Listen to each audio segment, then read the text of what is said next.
Thomas Cook a inventé les vacances organisées. Durant plus de 170 ans, des millions de personnes ont réservé leurs vacances via le pionnier du voyage moderne.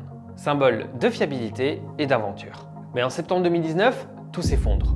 La société fait faillite, laissant bloquer à l'étranger plus de 600 000 voyageurs. Elle provoquera le plus grand rapatriement en temps de paix de l'histoire britannique.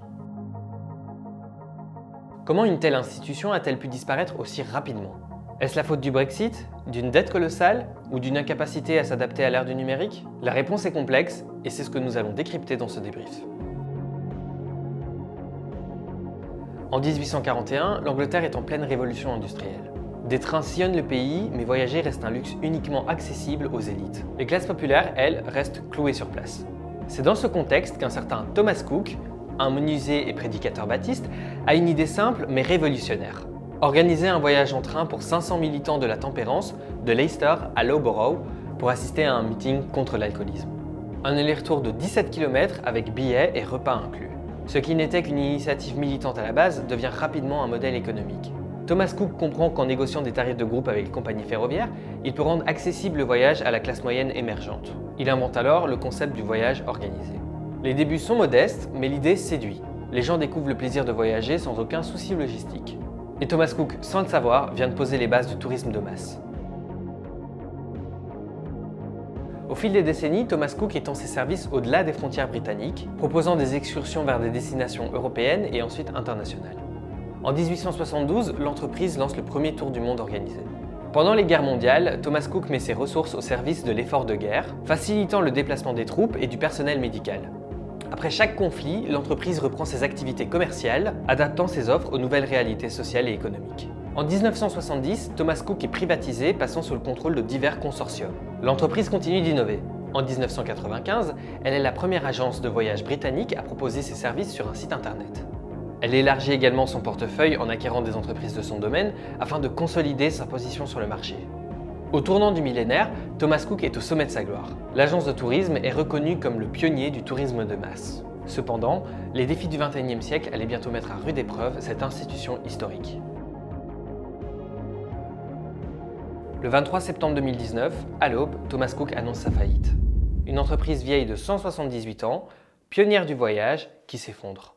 Le week-end précédent, des négociations de la dernière chance avaient eu lieu, mais elles ont échoué. Résultat, 600 000 voyageurs bloqués à l'étranger, dont 150 000 Britanniques. Le gouvernement britannique lance alors l'opération Matterhorn afin de permettre aux 600 000 voyageurs bloqués à l'étranger de regagner leur domicile. Au total, 21 000 travailleurs perdent leur emploi. Les avions restent cloués au sol, les agences ferment et les voyageurs restent sans réponse. Ce n'est pas simplement une entreprise qui disparaît, c'est une page qui se tourne dans le monde du tourisme. Et pendant que les avions rentrent à vide, une question se pose. Comment en est-on arrivé là ? Le premier élément de débrief concerne la diversification tous azimuts de Thomas Cook, notamment dans l'aviation avec sa propre flotte qui entraîne des coûts fixes élevés. Cette stratégie, combinée à une concurrence féroce des compagnies low cost, a érodé les marges bénéficiaires. De plus, l'entreprise a négligé les attentes des nouvelles générations de voyageurs en quête d'expériences personnalisées et flexibles. Le second élément de débrief concerne sa digitalisation. Ces agences physiques, autrefois un énorme atout, sont un poids face à la montée en puissance de plateformes comme Booking et Airbnb. L'entreprise a tardé à adopter une stratégie numérique efficace, perdant ainsi une clientèle ultra connectée. Autre élément de débrief, l'entreprise croulait sous une dette de 1,7 milliard de livres sterling. Cette dette, accumulée au fil des années, a été exacerbée par des acquisitions coûteuses et une mauvaise gestion financière. L'entreprise s'est rendue vulnérable aux moindres turbulences du marché. Dernier élément de débrief, l'incertitude autour du Brexit qui a amplifié les difficultés de Thomas Cook. La dépréciation de la livre sterling a renchéri les coûts pour les voyageurs britanniques, réduisant la demande. Par ailleurs, les entreprises et partenaires internationaux ont été réticents à investir de l'argent dans Thomas Cook, précipitant sa faillite. Après sa faillite en 2019, Thomas Cook est racheté pour 11 millions de livres sterling par Fosun, un géant chinois.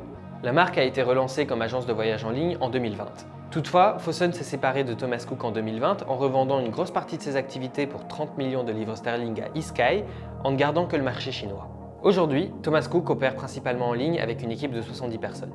Une marque emblématique ne suffit pas à garantir le succès. Sans adaptation aux nouvelles technologies et aux attentes du consommateur, même les géants peuvent chuter.